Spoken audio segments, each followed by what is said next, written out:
found yourself at a small encampment, miles outside of Otari.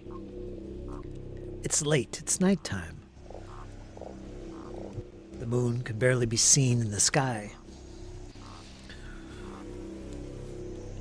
And you've gathered yourself around the small little campfire. Some logs have been retrieved from the woods to sit upon, so you have little chairs. You're keeping yourselves warm. You've heard of many dangers in this part of the forest, stories of owl bears that have been attacking travelers on the roads. But something is off about tonight. You feel it, you sense it in particular. You sense the touch of undeath, the cold bleakness of death in this woods.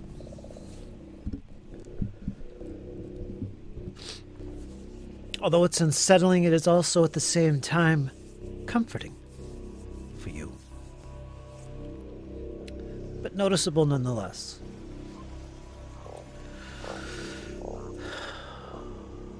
Arthurian is with you, so is Sheppy the Goblin, making small talk together, on the opposite side of the fire to you. To your right is another elf, one dressed in reddish clothing and leathers. Daggers all around her back. A large rapier at her side. A traveler that you met earlier in the day going the same way as you. She decided to join your little journey, at least for the night. Planning to part ways in the morning. All seems good. Arthurian cracks a joke. Laughter erupts from Sheppy. You all settle in. And then silence as you all stare into the fire, watching the flames dance. You fall into a silence as you hear the crackling noises of the burning embers. It's peaceful. Suddenly you hear shifting. Shifting of the woods. Movement.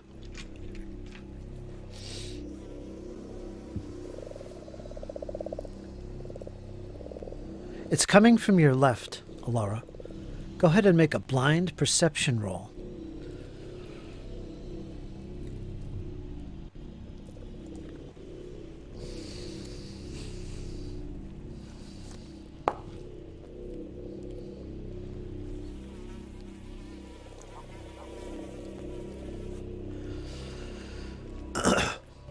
It sounds like footsteps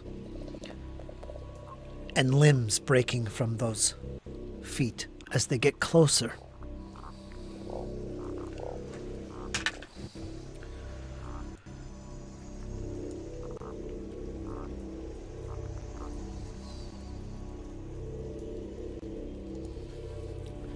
The others hear it as well, and they all fall silent. Arthurian raises his right hand. Shh, listen.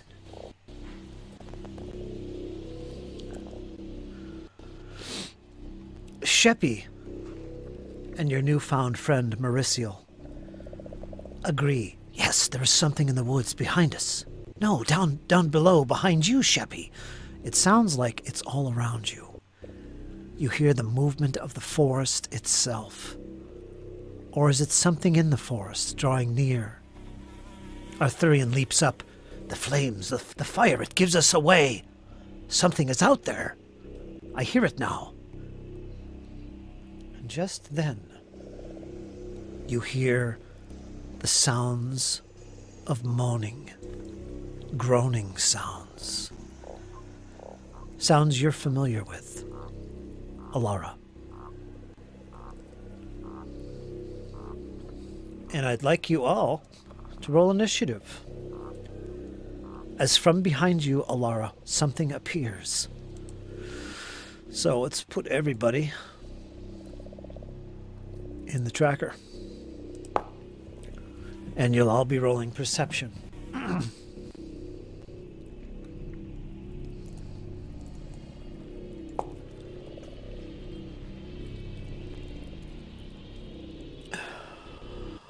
Do I have you in there twice? Of course, the Thurian goes first. Yeah, I have you in the tracker twice. Let me get rid of you.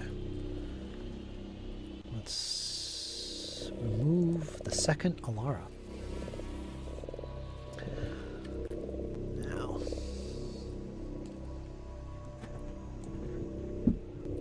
Oh, my cats are going crazy. What are you guys doing?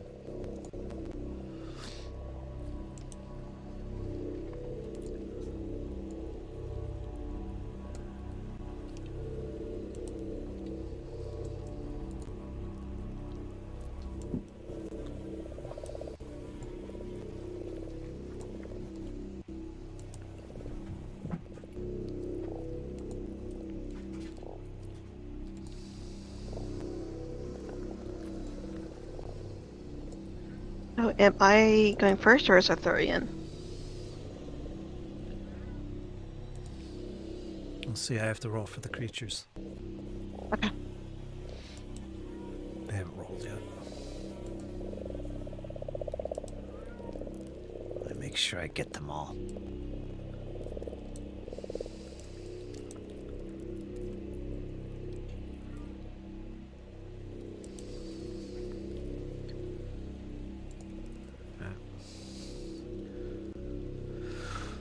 See if I missed anybody.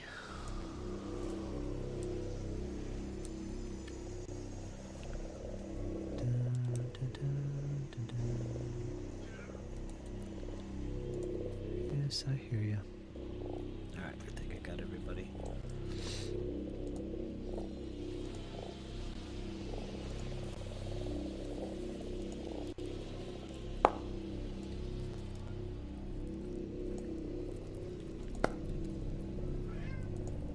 Good Lord in heaven.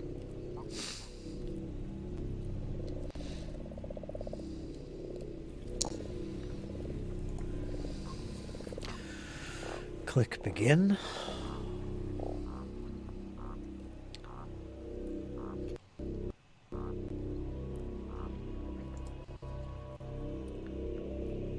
Let's see, I got a lot here in this tracker.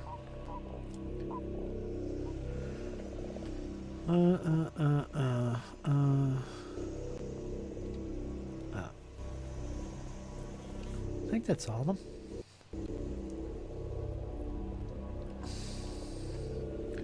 Oh, something's weird here. Got two invisible. Let's make that visible. Make that visible. There's another one. Make him visible. I don't know why they're invisible. Okay. Yeah, let's see who's first. Arthurian of all is the first to react. Now, let's see.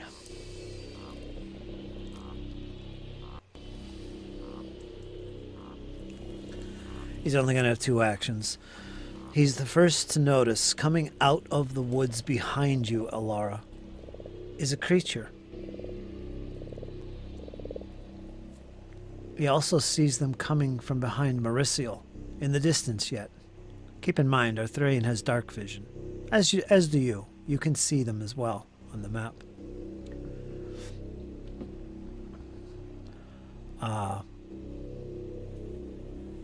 These slowly shambling forward creatures who move quite slow, but they are there. So he's got two actions. Let's see. The first thing he's going to do is he's going to reach down for his weapon of choice. Which I'm not sure what that is. I think he's got the longsword going. Yeah, he's got a longsword. He's got a battle axe. He's got a lot of stuff, actually. Yeah, he's going to draw his battle axe. Screw the longsword. That thing is a toy. Let me sheath that. Draw the battle axe. Yeah, so that's one action. And I believe it's two-handed, isn't it? Battle axe? Yeah, it's going to take up all his actions as he pulls out his battle axe, ready for action. Let me verify this. If it's two-handed, it's going to take both his hands. Oh, you can use it one-handed. He's going to use it two-handed as he settles into a combat stance at the log. So he's done. Ready yourselves. Something approaches. Next.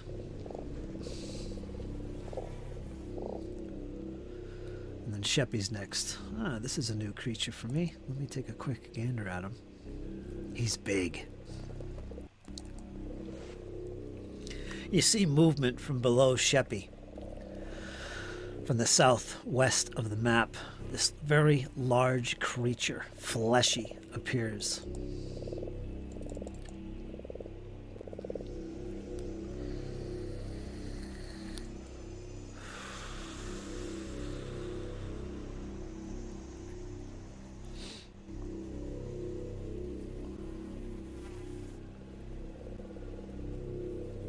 Oh, what's that? Okay.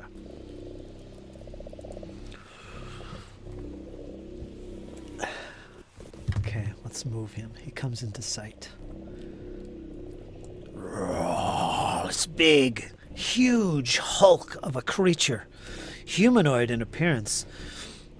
Just like the token, its one arm is missing. Instead, it grips this missing arm in its other hand. It looks like some type of zombie-like creature, and it's slowly moving towards the party.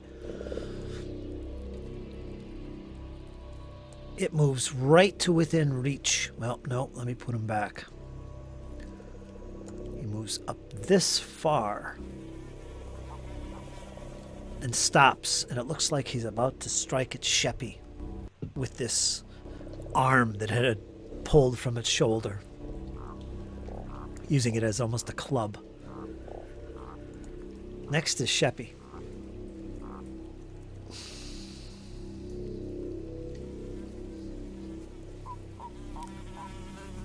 Mauricio is up after Sheppy. Alright, what's Sheppy gonna do? Oh no! There's zombies! One's coming at us! And he instinctively starts chanting and murmuring these words you've heard before and recognize yourself. Something arcane is about to happen.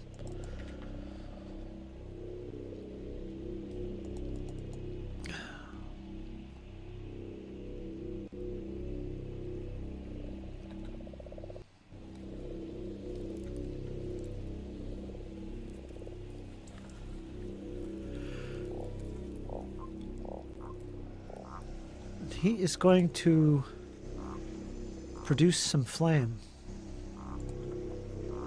Second level cantrip. It's going to take 2 actions, I believe, to do this. Flames appear between his hands as he chants these words, and he immediately thrusts it towards this approaching creature. This oversized, almost ogre-sized creature. He's going to make an attack roll. Make sure I'm on public. Let's roll that and see if he can hit him. Dun, dun, dun, dun, dun. And he does. It's not critical. He's going to roll some damage. Fire damage. And the creature catches on fire. It briefly catches on fire, and it begins to smolder, and it reels back in pain as it takes 11 points of fire damage. Ah!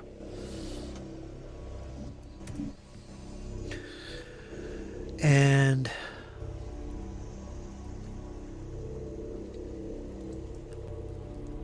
that's it. I'm out of here. And then he runs, and he takes cover behind you over the log, Elara.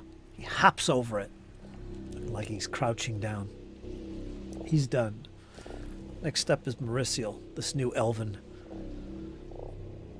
character you've found. She was looking behind her like she was spotting something coming up behind her, and she turns around just in time to see this large, meaty creature appear, and Sheppy casts some type of magic at it, and it bursts into flames and then dissipates.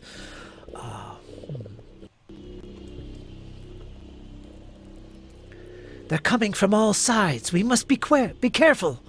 And she darts off quickly and with ease and even flips over the fire and disappears off behind you into the nearby brush. Drawing her rapier as she does so. Then she's going to make an attack with a dagger against something you cannot see off in the distance. And she hits, and that is not critical. She's going to roll normal damage. She does manage to hit this creature hidden in the brush that she spotted at the last minute with a dagger, doing 11 points of damage.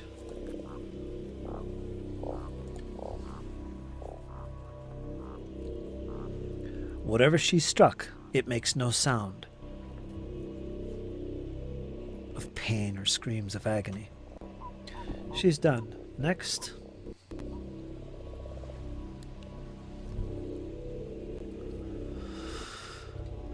To the west of where you currently are, Elara, you see them approach more of these creatures. This one's much smaller.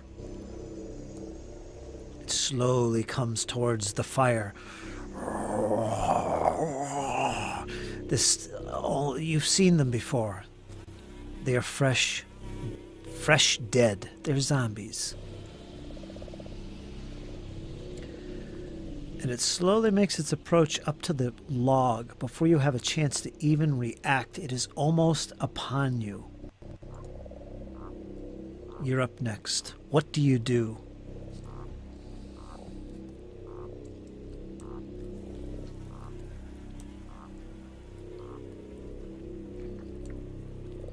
Oh boy. Now you have all your spell slots. Keep that in mind. Just write down when you use them so you don't waste them in the campaign. They don't count. I'm going to cast Chill Touch on the creature that's closest to me. Okay. Put it in the chat. Chill Touch. Siphoning negative energy into yourself. Your hand radiates a pale darkness. Your touch weakens the living and disorients the undead, possibly even causing them to flee. Ah, interesting. The effect depends on whether the target is living or undead. Okay, this is undead. Alright, the target is flat-footed for 1 round on a failed fortitude save. On a critical failure, the target is also fleeing. Wow. For 1 round, unless it succeeds at a will save.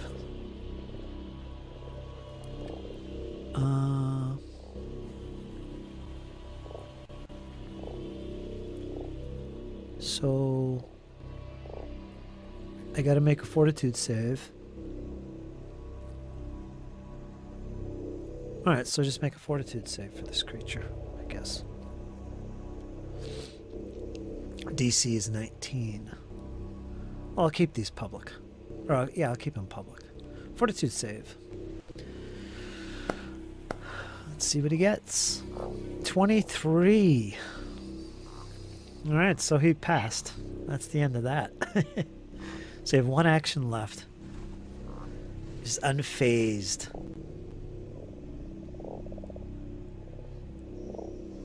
Do you have to make any kind of attack roll or anything? It's just touch?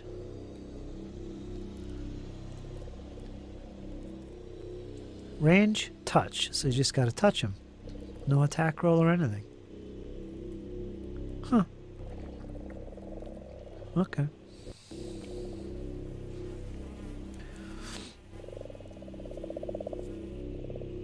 How many actions do I have left? 1.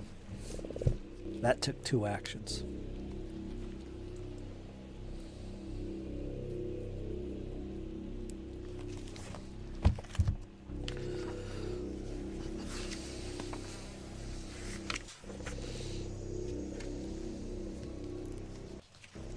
Am I... If this is workable or not, Elara then would try to um, grab a hold of the creature and maybe try and uh, bite it. Maybe try and find a way to maim it. Oh yeah, your biting attack. You want to use that? Mm-hmm. All right. Let me click on your token and see if that shows up. Fist and jaws. Sling and dagger. Oh, fangs it says. Yeah, it's right up under your strikes on your token. You can make an attack roll with fangs. Yeah, if that's what you want to do. Try and grab it and bite it. You can try. You hit, you catch it, you sink the fangs deep into this undead flesh. Curious, but you are successful. You can roll your d6 damage.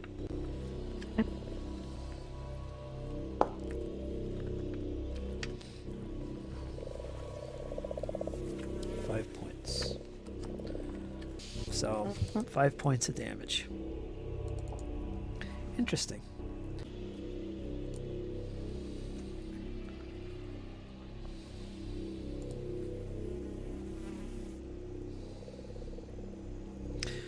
Behind you. Let's see. It's right there. The log is between you and him, but it's not enough to give you any cover. Give me a number from 1 to 6. Elara. 3. It turns to the goblin who's cowering behind the log and you. And it takes a swipe at him with its fist. These big meaty arms. It's gonna hit Sheppy.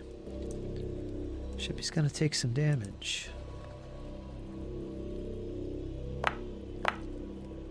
You hear the goblin scream in pain. Ah! So he takes some bludgeoning damage. Next.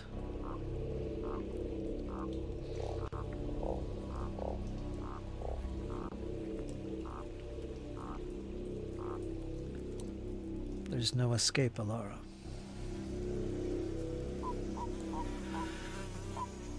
One approaches Arthurian from behind and looks about to strike.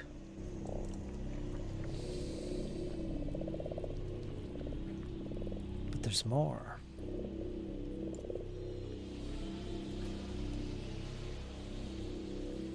They're all over.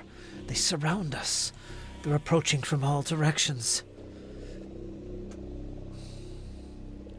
I'm gonna go to round 2.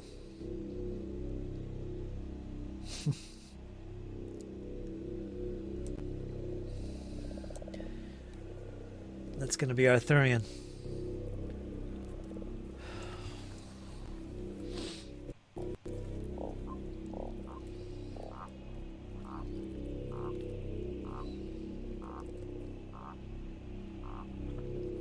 He looks towards the screams of the goblin who's being attacked, and you, Elara, the crackles of energy in the air. Quick, everyone get back! Get behind me! And he turns back to face this one zombie in front of him. He's going to attack with his axe, both hands gripping it tightly. He swings.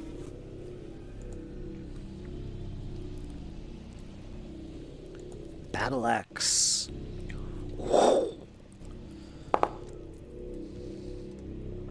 And he just barely manages to hit this one. He's going to roll some normal damage here.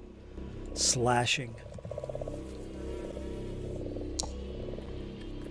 He's going to do 5 points, but this blow seems to do considerably more damage than that, as one of the arms of this creature is cleaved right off from this blow.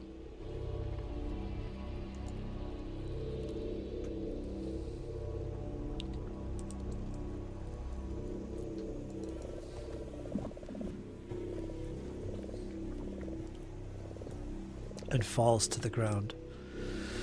He strikes once again with his axe. Coming around a second time against the same target on the upswing. And he misses horribly. No, not horribly. He just barely missed, actually. As it skims the top of the log when he comes down on it.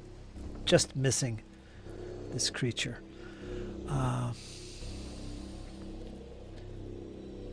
He is going to...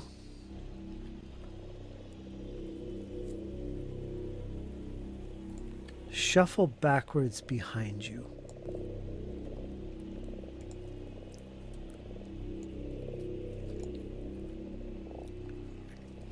Saying, "Get behind me, both of you."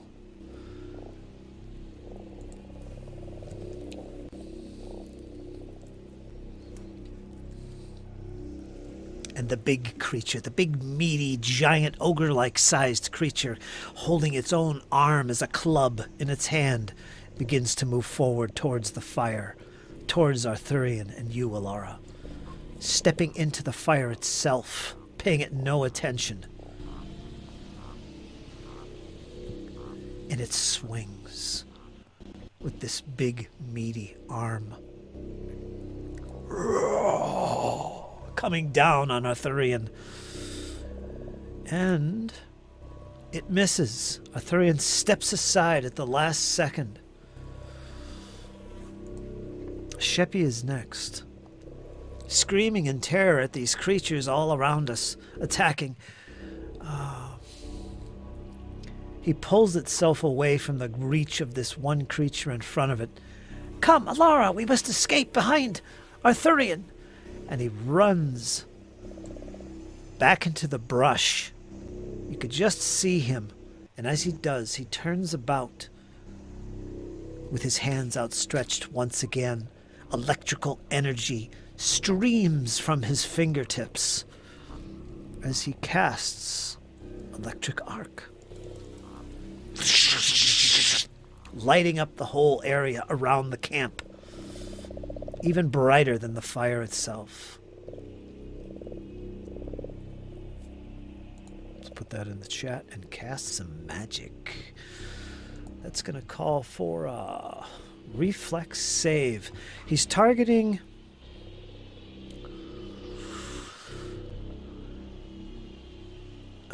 Let's see.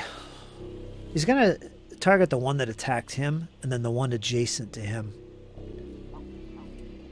Okay, so the arc just goes over your head as you're still kind of half-seated on that log. This electric arc comes right over top of you. You'll have to pull yourself away so you don't get electrocuted. Ah! But yeah, let's make a reflex save for this one. DC 20. 11. It failed.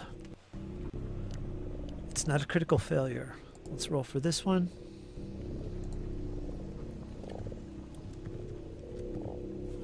$10. That is a critical fail. So that one's going to take double damage. Let's see how much damage he does with this spell.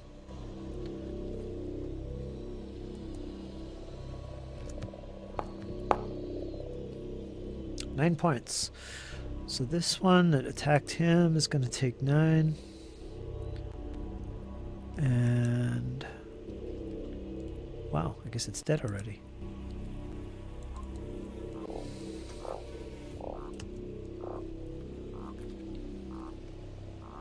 And the one in front of you, Elara, the one that you're engaging, that one is going to take 18 points of damage.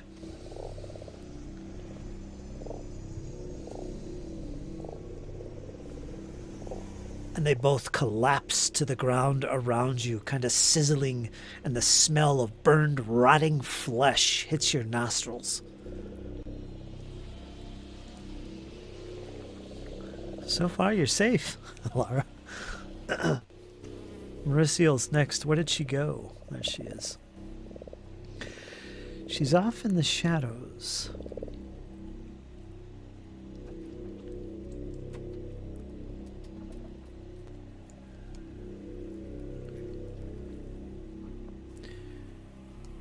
She comes like a bolt in a flash. She comes out of the brush to come right past Sheppy. You can't really see this too clearly, except at the last second you see her appear right beyond this bush, closest to this one goblin and the big, not goblin, but zombie, and this big, meaty, ogre-like sized creature as well. And she attacks with her rapier. She does not get the flat-footed abilities of surprise, but she attacks nonetheless with her magical rapier, striking left and right.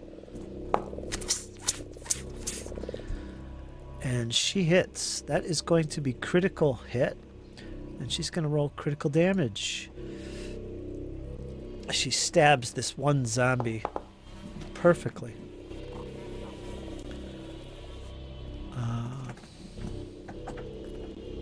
Okay, 22 points of damage. Ouch. That will finish it off. Yeah, and it drops.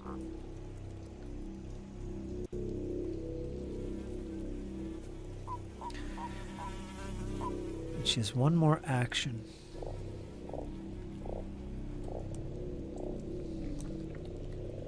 She suddenly disappears from your sight.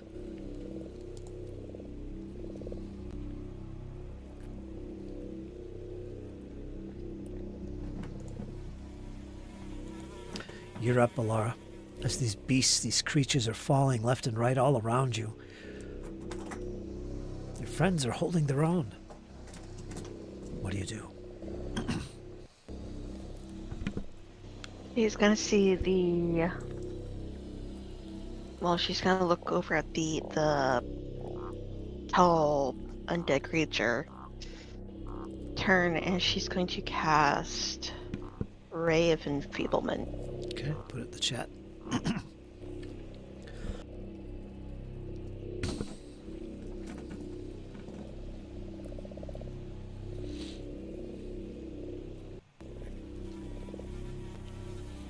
Okay, make your spell attack roll. It's in the chat. You just click the button that says attack. Okay, 19. And what was the target? The big one? Boy, right here. Okay, you hit. It's not critical. So, what does that mean? If you succeed, that creature attempts a fortitude save to determine the spell's effect. Alright, so let's make a save for this thing. Fortitude save.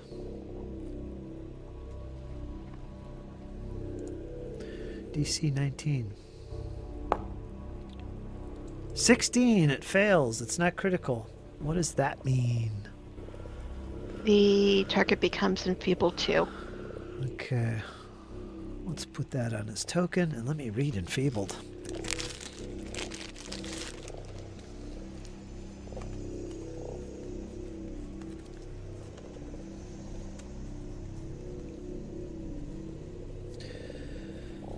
Target will take a status penalty equal to the value, which is 2 in this case,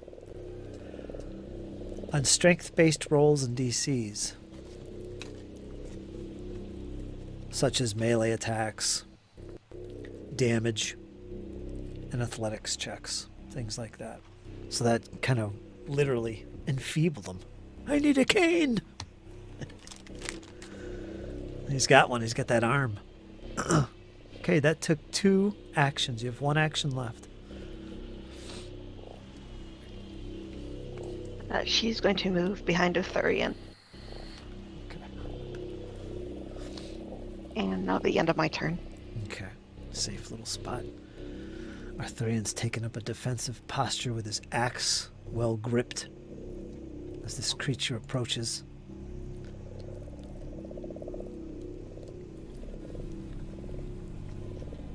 There he is.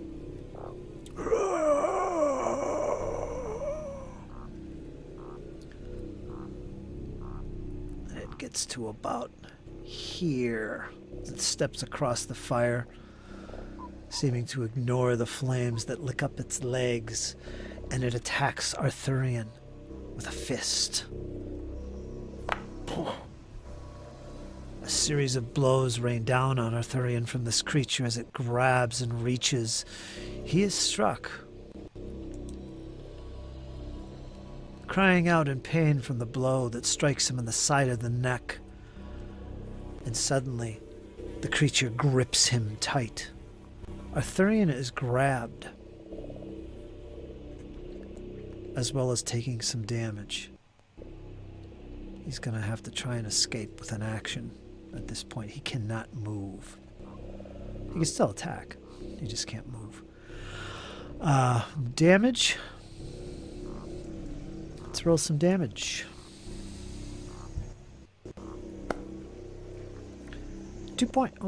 5 points. 5 points of bludgeoning damage.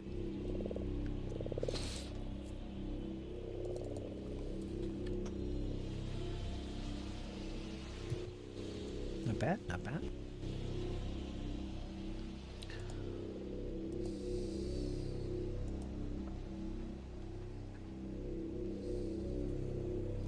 We go to top of round. Oh no, there's one more zombie. Where is he? There he is. This one back here.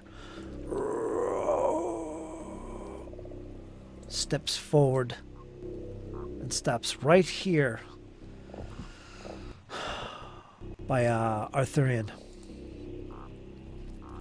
Now Arthurian is grabbed, of course, which means he's also flat-footed, so his armor class isn't as good. This creature steps forward and it strikes with its hands, pounding Arthurian while he's being held in place. He will be hit, and pretty much because his armor class is lower for being grabbed. He's going to roll some damage. It's not critical. 5 more points on Arthurian. He's being battered by these zombie creatures.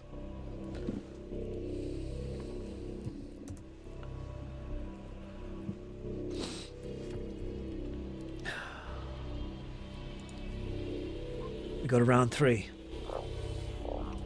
Arthurian is up. He's going to attempt... I'll let you make this roll for him.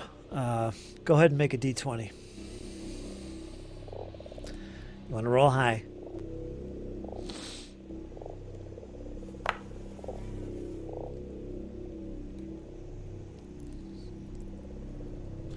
Okay, let me see what the DC is. I think he beats it.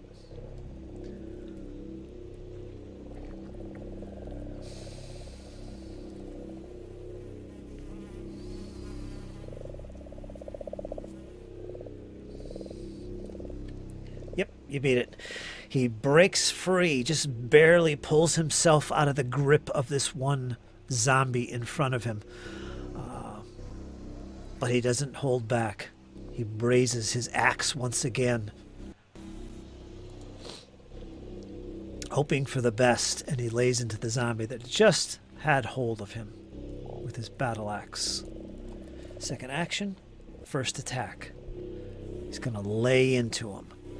19. That is enough to do normal damage. Let's roll that. 6 points.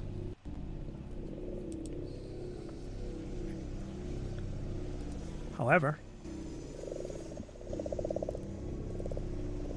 this blow seems to have done more damage than would have expected, as big chunks of flesh revealing its bones underneath come free from this body. It took some considerable damage. As his axe cuts through the flesh of this target, he continues on to attack again, but a different target, the one that's next to him, the other zombie. So his second attack is going to be taking advantage of the sweep trait of an axe. He's going to get a +1 to hit this creature because of that. So he sweeps his axe. He carries it through into the other zombie that's right next to him. With his second attack and final action. And he gets an 11 plus 1 will be 12. And I believe that does hit. It does. So he's going to roll normal damage. On the other zombie. The one directly across from you. 9 points.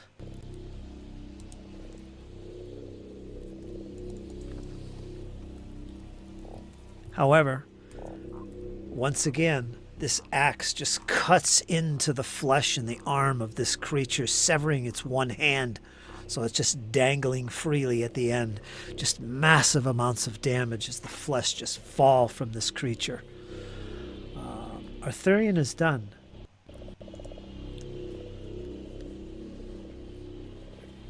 That was pretty good.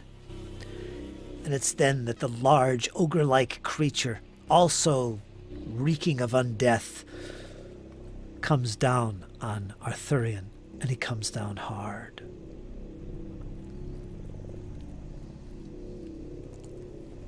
As using this arm as a mace, a club, he strikes at Arthurian while his back is slightly turned.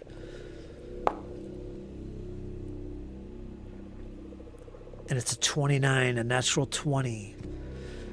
This is going to be a critical hit on Arthurian. It's going to do critical damage.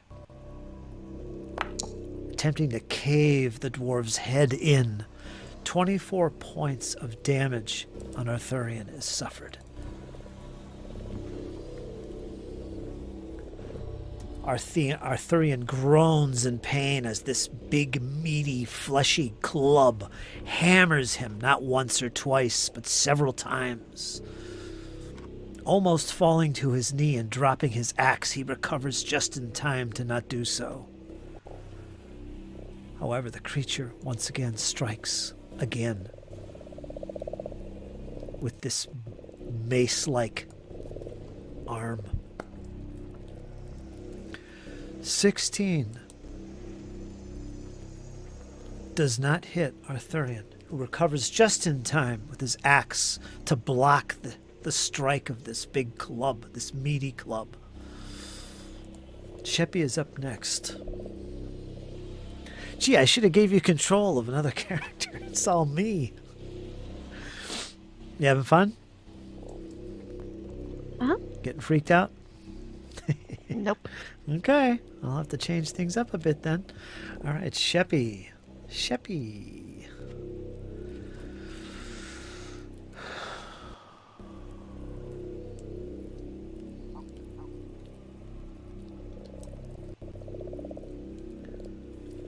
Sheppy has cover. He reaches over to you, Elara. Quick, get in the bushes and take cover with me. We can hide in here. Arthurian's holding his own. And then as he says that, get down. He once again throws his hands in the direction of these oncoming creatures. This time, this is electric arc once again. He's thrown it at the big ogre-like creature.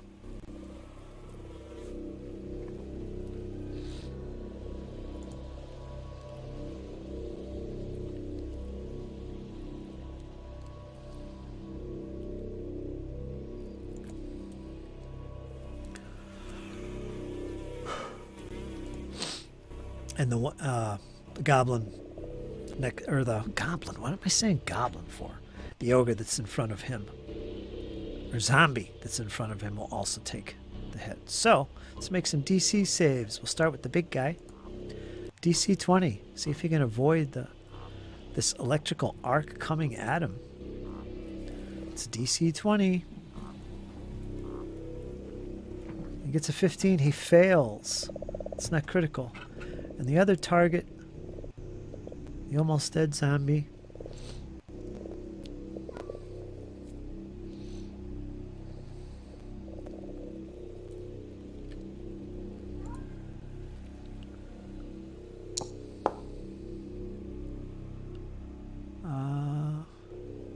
was that success?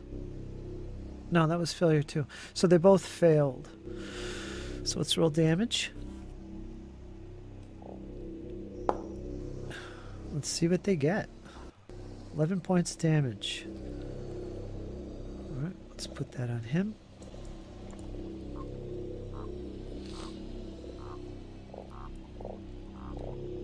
Oh, killed him. Ugh, what's happening? A zombie horde. Let's do him as well. 11 points. It reels back in pain from this electrical arc.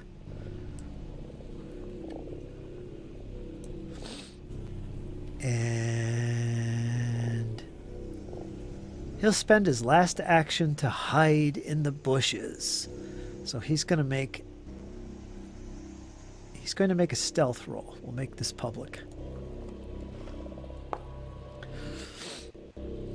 Oh, he scored a total of 0. That ain't right. What did I do wrong?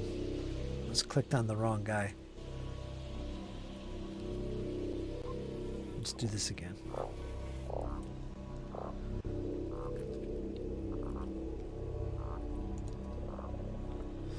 Let's see what he gets. He's going to hide in the brush, in the cover. And he scores an 11. So the GM would write that down. That's the value that has to beat the perception DCs of all the creatures in the area.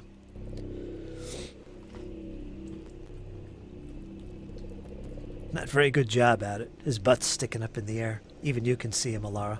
He's doing his best, though. Next, Mauricio. Okay, Mauricio suddenly appears once again just behind the creature to get into a flanking position on him. Arthurian's got him to the front. He is now flat-footed. That is excellent for Mauricio, because now she could do her surprise attack. And she does so with her rapier, her magical rapier. She strikes left and right against this oversized lump of rotting flesh.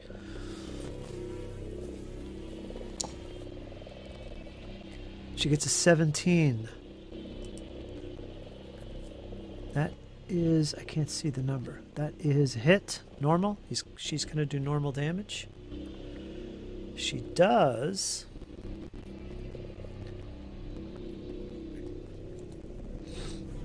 do an extra d6 of damage, however. So let's roll this.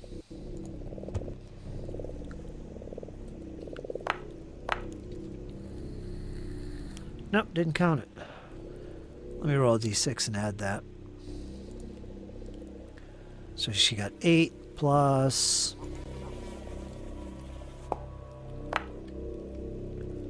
4. 12 points of damage. Surprising the creature from behind.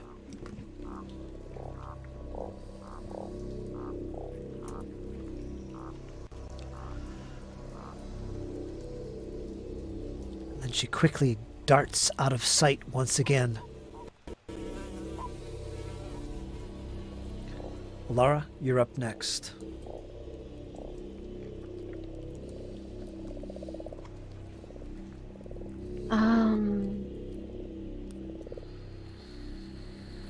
Elara is going to move up beside Arthurian, and as she's moving up beside him, she's going to be drawing her dagger. So by the time that she gets to beside Arthurian, she's going to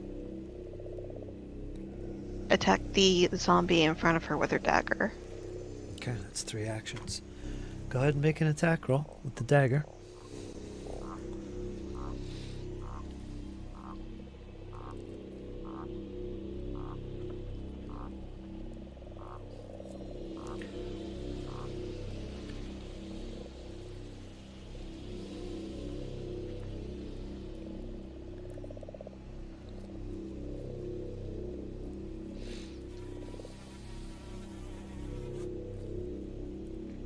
Doesn't allow me to do any kind of damage, it just says draw. Let me see. Let me click on you. Oh wait, never mind. My bad. I reread it wrong.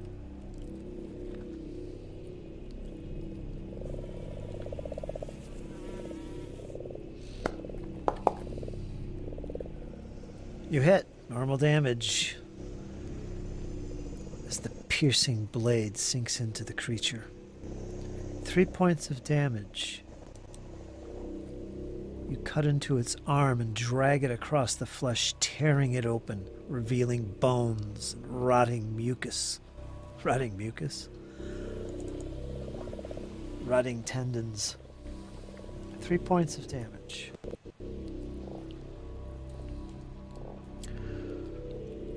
Now, let's look at this.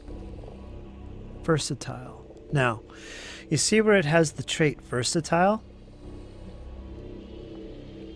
That's a pretty useful trait on a weapon. Daggers and long swords have it.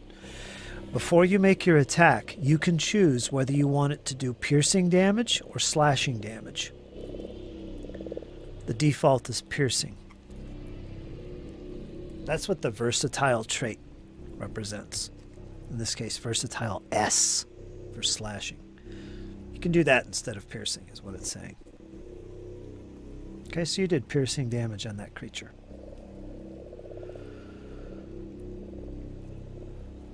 Some targets are more vulnerable to certain types of damage. That's why you do that. Okay, you're done. We're going to go to round 4. So far, so good.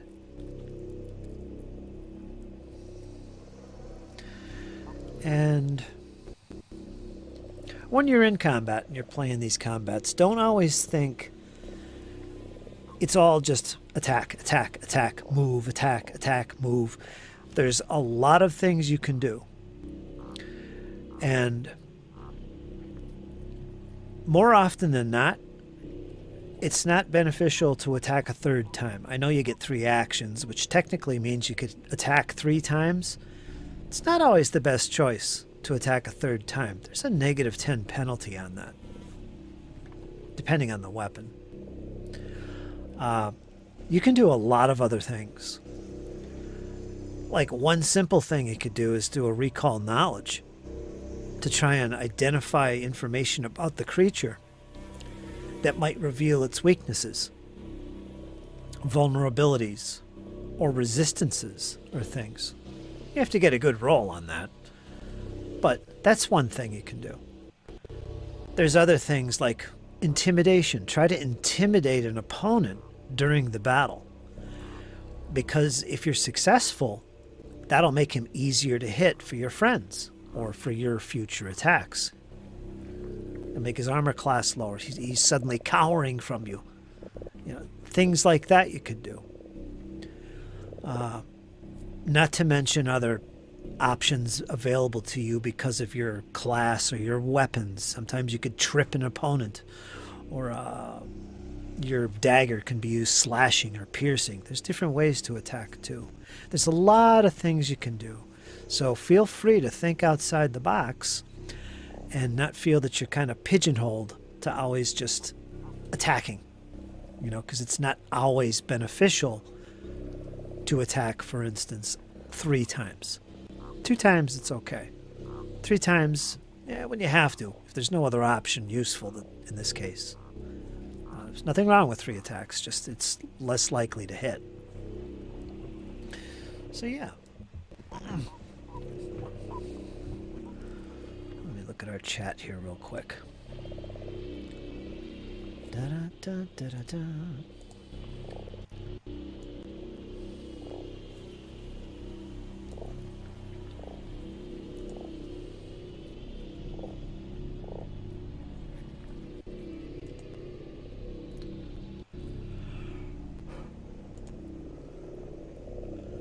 I can't see the damn chat. Where is it? There it is. Let's catch up on the chat here real quick. James is following along. You should read the Northern Alliance list. You can take a regiment of dwarfs. 2-handed weapons or single and shield. Yeah, man. Could be a way to go. Good guy dwarfs. Man. Your girl players are leading in terms of character. You like Elara? She does a good job. I love the fang attacks. But I must admit an affection for Kyle's southern twang. Yeah. He's a good old boy. Trying to get my girlfriend into this stuff without being too overbearing about it, it bodes well. Maybe she will be a legendary player. Yeah, she's welcome to play. James, as you know. How you doing, Dale Norbick? How you doing, Dale? I haven't talked to you in a while. Just having a little fun here, me and Dizzy. Getting some practice time with our Pathfinder. It's looking pretty good. It's looking pretty good for Elara and friends. They've just downed 4 zombies. And they got this one hulk of a creature in front of them. He looks mighty dangerous.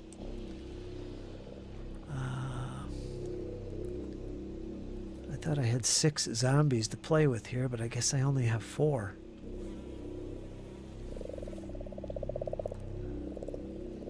Unless I'm missing something.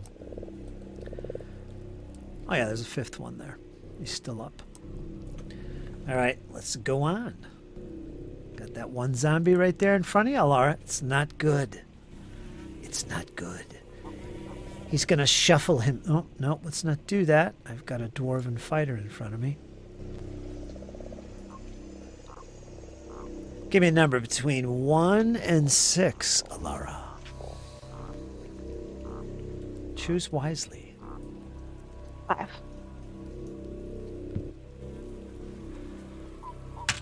It reaches with its maw towards the dwarf.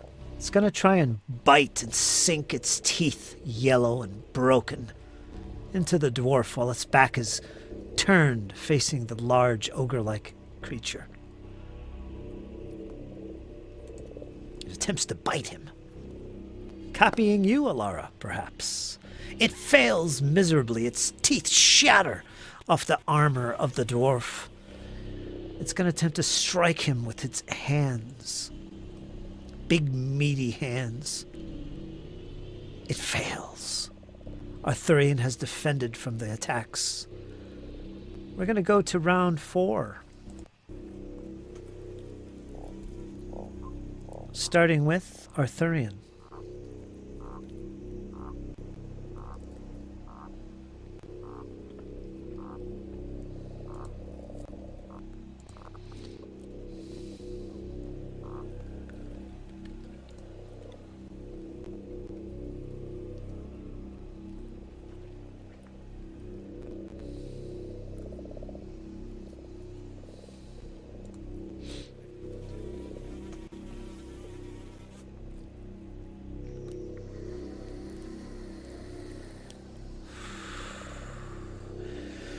He grips tightly his large battle axe.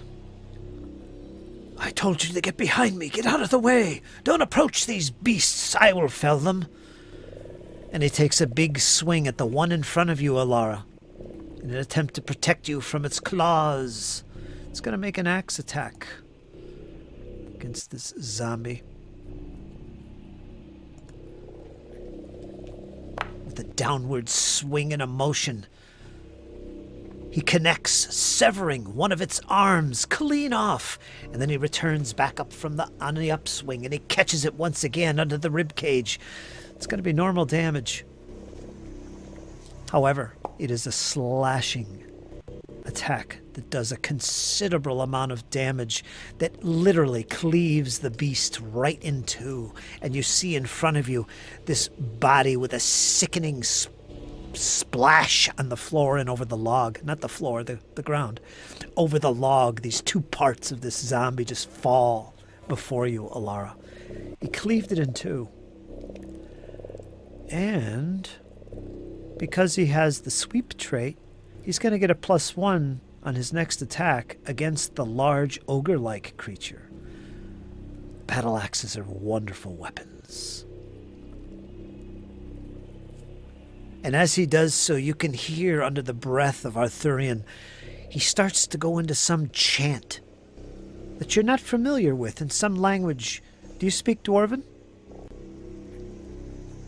I don't think I do. It's a very guttural chant that he seems to be under his breath, very low, but you can hear him singing this song to himself in a language you don't understand as he continues his blows into the large, beefy, ogre-like creature in front of you both. He makes his attack.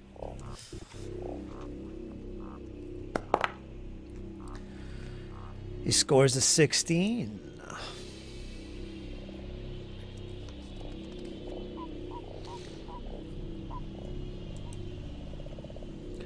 That's enough to do normal damage. He hits him. He's going to roll damage against this hardy foe. A creature that stands about 9-10 feet tall. The dwarf looks tiny in comparison.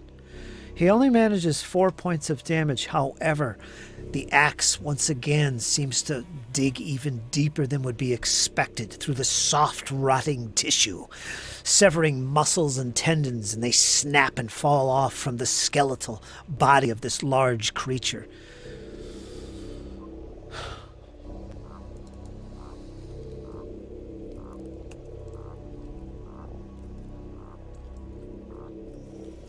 He's got one more attack, but he does not attack. As his voice rises, he stops the chant, and instead you can hear him in common proclaim dwarven superiority and, "You will be felled, you vile beast! Give up now, or feel the final blow on your skull." He's going to make an intimidation check to try and intimidate this creature if it has any intelligence at all. He can't be sure, but he's going to attempt to intimidate it.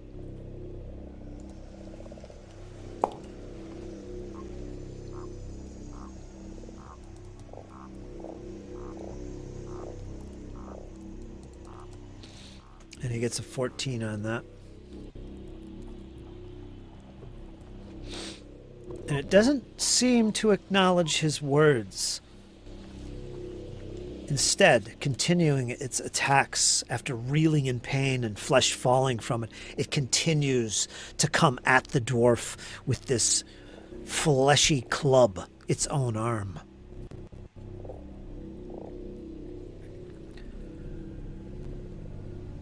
Let's see who's next. It's the zombie in front of you, I believe. Oh no, it's him. It's him, yeah. It's the big guy.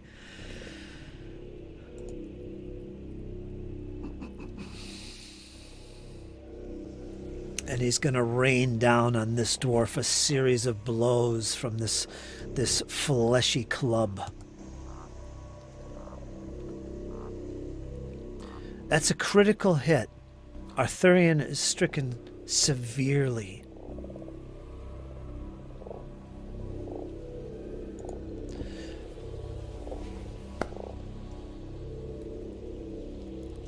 $24 24 points of damage. Once again, Arthurian is critted.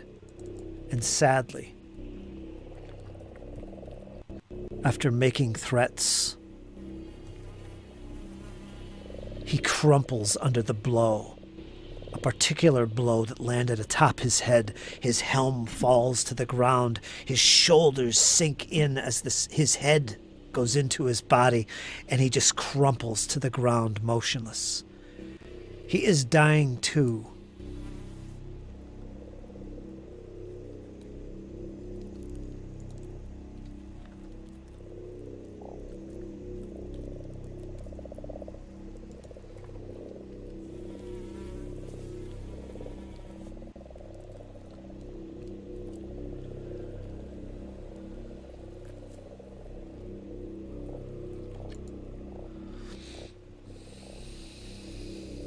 You still feeling safe? A few tricks up my sleeve. You do. You do. So the dwarf has fallen. He's at dying 2. If you reach dying 4, you are dead. Normally he'd fall to dying 1, but because it was a critical hit, it's 1 worse. So it's dying 2. That's how that works. Okay. And I believe that was his first action. Correct? Mm-hmm. Yeah. It steps forward just slightly. In other words, it hasn't moved. But it's able to reach you, Elara. And it strikes at you over the body of Arthurian. This big, meaty club.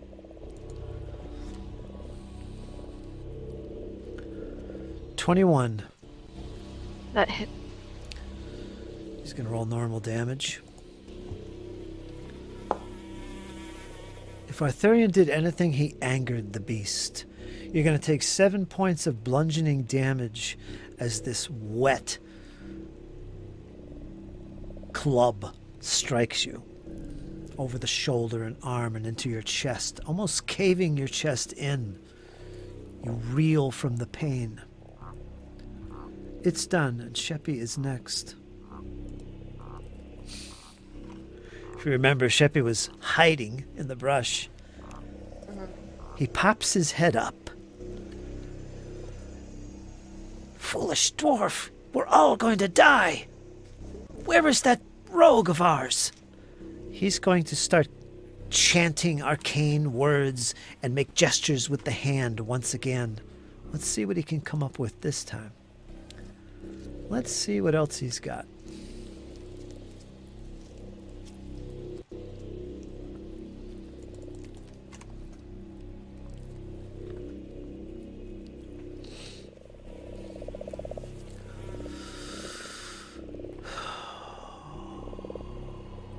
I'm not used to all these spells. He's got one here called Scorching Ray. 2 to 3 action damage. He's got it at 2nd level. Sounds pretty nasty.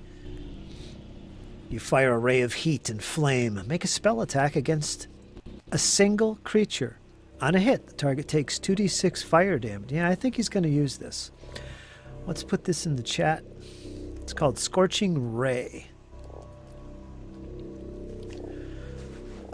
You fire a ray of heat and flame.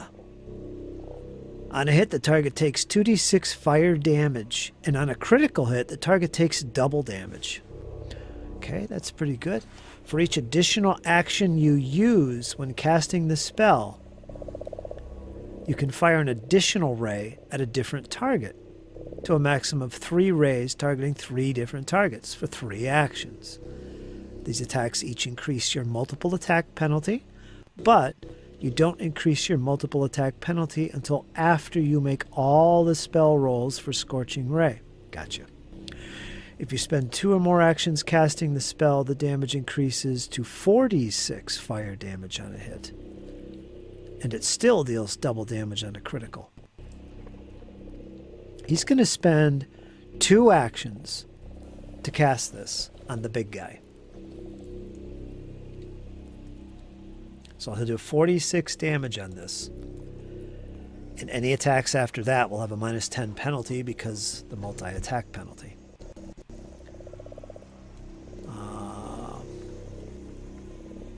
And he's also able to do 2 targets, right?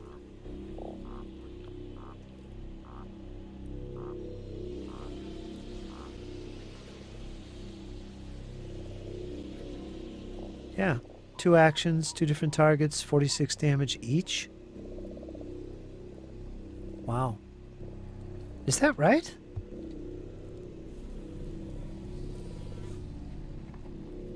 You can fire an additional ray at a different target to a maximum of 3 different targets, 3 different targets for 3 actions. It says you can, so I guess you don't have to. These attacks each increase your multiple attack penalty, but you don't increase your multiple attack penalty until after the spell will scorch. If you spend 2 or more actions casting the spell, the damage increases to 46 fire damage on a hit, and it still deals double damage on a critical hit.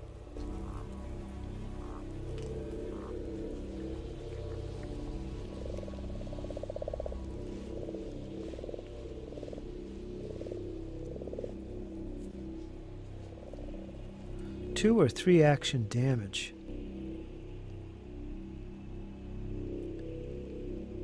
So what he wants to do is he wants to spend 2 actions on one creature, this big guy. This is what he wants to do.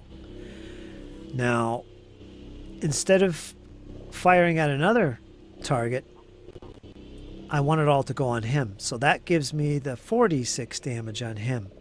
I think that's what it's saying. I'm not sure. But that's how I'm going to do it. So let's make his attack roll. Oh, he's going to use a hero point to re-roll that attack. Wow. Things are getting desperate here. Oh no.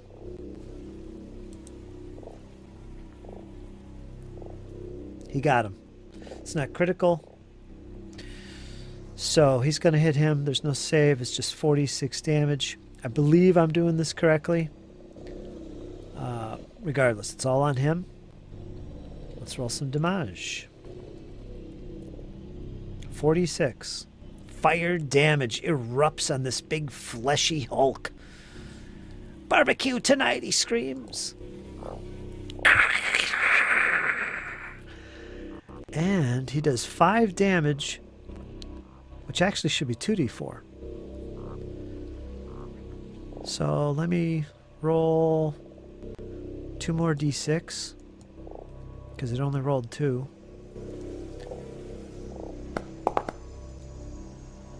So 8 plus 5, 13 points of damage.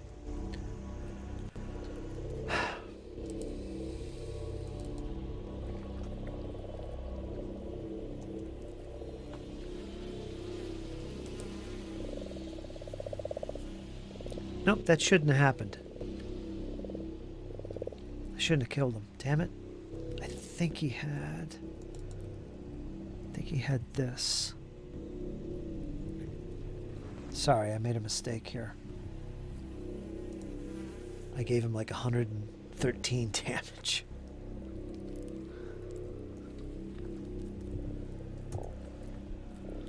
Alright, let me put his hit points back and then deduct. Yeah, that looks right.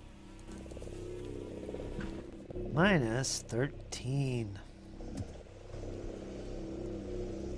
Alright. I think I did that right. And why does it say he's dead? He's not dead. Let me fix that.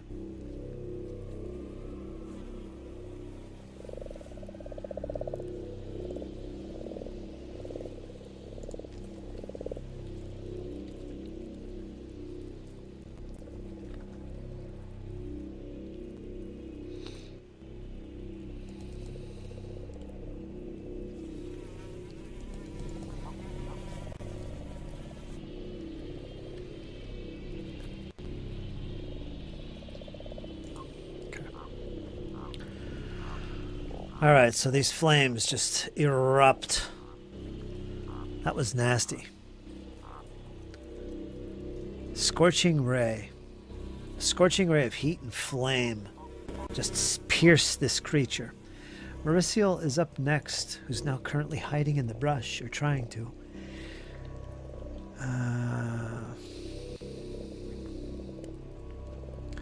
Not knowing exactly what's happening at this point, she can't really see beyond this hulking creature. She dodges out once again, just on the side of this fleshy beast.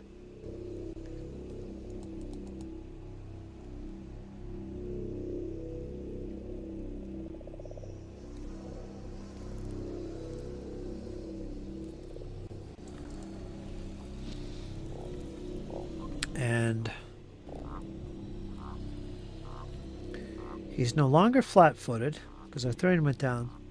So she'll make her attack with her rapier. Her magical rapier. She gets a nice plus 10 on this. She hits. She's going to do normal damage. She's going to do 8 points of piercing damage on this creature, whittling him down even more. He looks surprised as the blade cuts into his back. He whips around.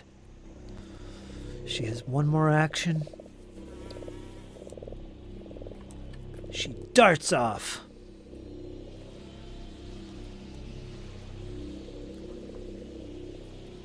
Right here. Well, not there. 1 second. Let me get rid of this token.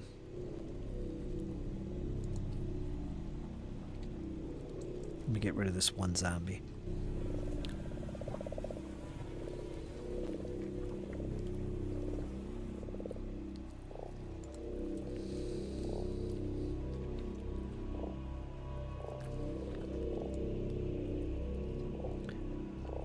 She's going to halt right there.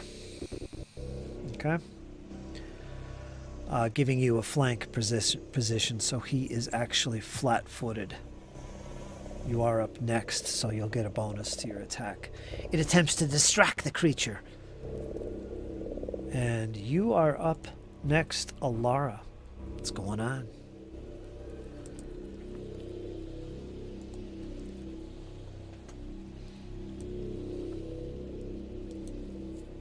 Okay.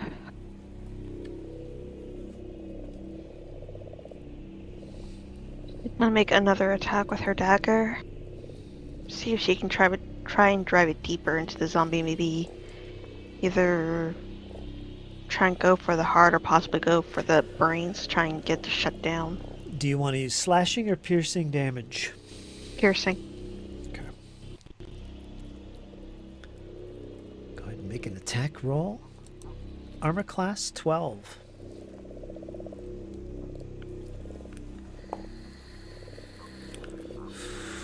That is a critical hit. Excellent. 10 points of damage. Describe how you fell this last zombie.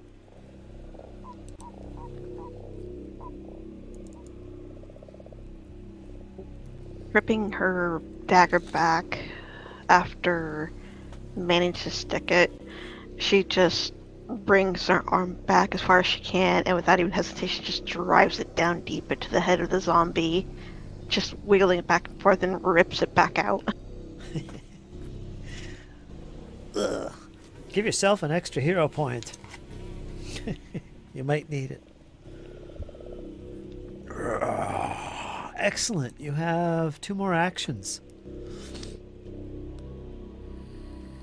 With that, she's going to turn to Arthurian, and she's going to cast Stabilize. Okay. Put it in the chat. Positive energy shuts death's door. The target loses the dying condition, though it remains unconscious and at 0 hit points. Awesome. Okay, let's get rid of... Yeah, that's good. So what happens when you recover from dying is you immediately have the wounded condition. So let me give him the wounded condition. Wounded 1. And that means if he goes dying a second time, whatever his wounded value is, that automatically adds to his dying condition. So he's that much closer to death. Wounded is not a good thing to have. But there it is nonetheless. Let me get rid of his grabbed. That no longer applicable. He's also unconscious. Let's make sure he's unconscious. Very good. And that takes 2 actions to do. So your turn is over. He is stabilized. The positive energy fills his body. You begin, once again, you see his stomach rise and fall, his chest rise and fall. And he lets out a sound of breathing once again. But he is unconscious. He needs a hit point to wake up from this. All right. You're done.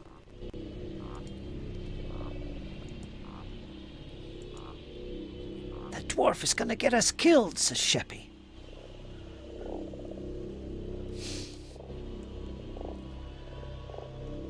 Top of round 5. Arthurian.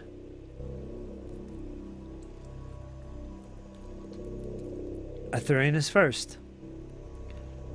I'm just double checking his position in the initiative because when you die, you're placed.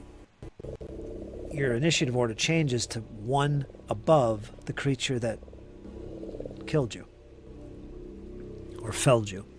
He's already there. All right, so that means he's up. He can't do anything. It's going to go to the creature.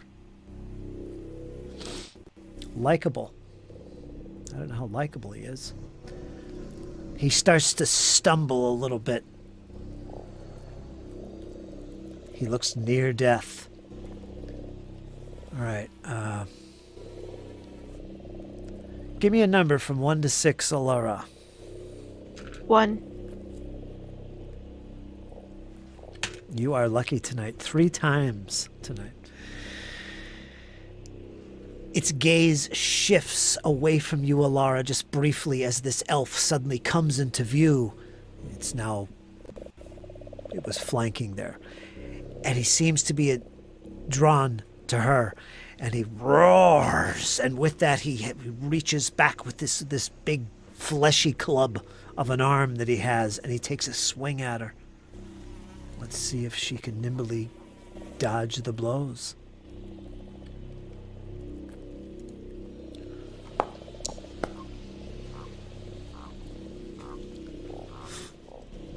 $21. That is just enough to catch the elf.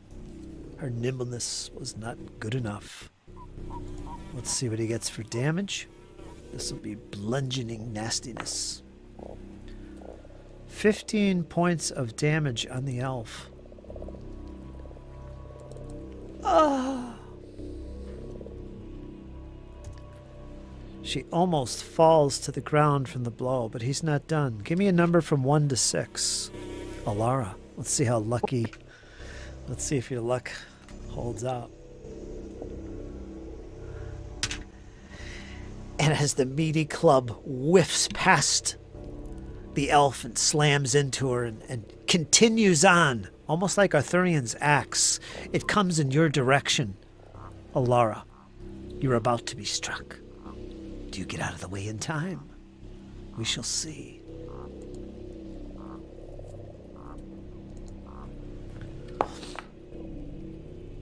$19. That hits. You're going to take... Oh! 4 points. He rolled a 1. 4 points of bludgeoning damage. So your luck kind of held out there. 4 points of bludgeoning damage. And by the way, this creature has reach. It can attack from 10 feet away. I don't know if you've noticed that, but yeah. I've noticed. Thud! It slams into you. But you're holding up. You're holding up. It is done. It's going to go to Sheppy. Ah, Sheppy, here's your chance for glory.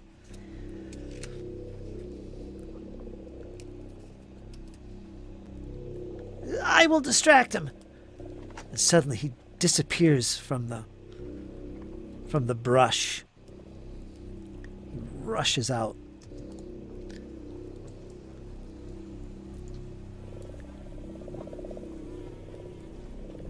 Let's see, 25. Yeah, that's enough. We'll just move 25. He moves outside of the brush and its cover, and he starts screaming, "Over here, you oversized ogre!" And he's going to cast some magic. Let's see what I want this time. He's running out of spells. He's going to have to go with the cantrip again. He's going to use... He's going to use Produce Flame. Let me put that in the chat. It's going to be 2 actions. His turn will be done. He's going to make an attack roll. Flames once again burst into his hands, and he thrusts it forward at the creature while chanting some strange arcane words. He gets a 24. That is enough to hit. Is it critical? I don't think so. No, it's not. He's going to roll normal damage. That's going to be 2d4 damage because it's a level 2 cantrip. 10 points of damage. Sheppy, describe how you fell this beast. No, better yet, Elara, what do you see as this magic consumes this creature and destroys him? What do you see Sheppy do? Describe the scene according to your eyes. Go for it. Lara is attending to Thurian, stabilizing him. She watches as Sheppy dashes out of the foliage, getting ready to yell at him to get back under cover, and then just stares at astonishment as she watches him cast that spell and sees the rather large creature just go up in flames as if it was just doused in some kind of Oil. some kind of liquid that literally as soon as you touch it, you just go. Yep. Boom. And it just falls to ash. Actually, it says a small ball of flame appears in the palm of your hand, and you lash out with it, either in melee or at range. Yes, it's like a little mini fireball. For a cantrip, though, it's pretty freaking useful. Because he's level 4, cantrips are always cast at 1/2 your level rounded up. So, half of 4 is 2, so it's level 2. That's how it's casted. Which allows him to do extra damage, so it's like 2d4, which is pretty nice. Not bad for a cantrip. Yep, you felled him. You did him in. Wow. You did good. That was awesome. Arthurian went down, keeping the tradition alive. Oh, what happened? Elara, what happened to us? Oh, I'm in pain.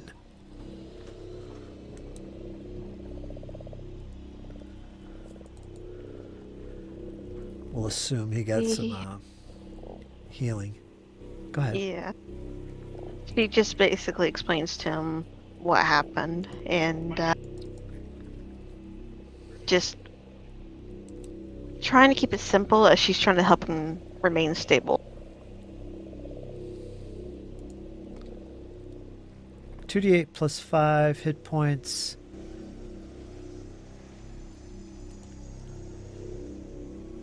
Mauricio comes over. Here, drink this. It will soothe your pains.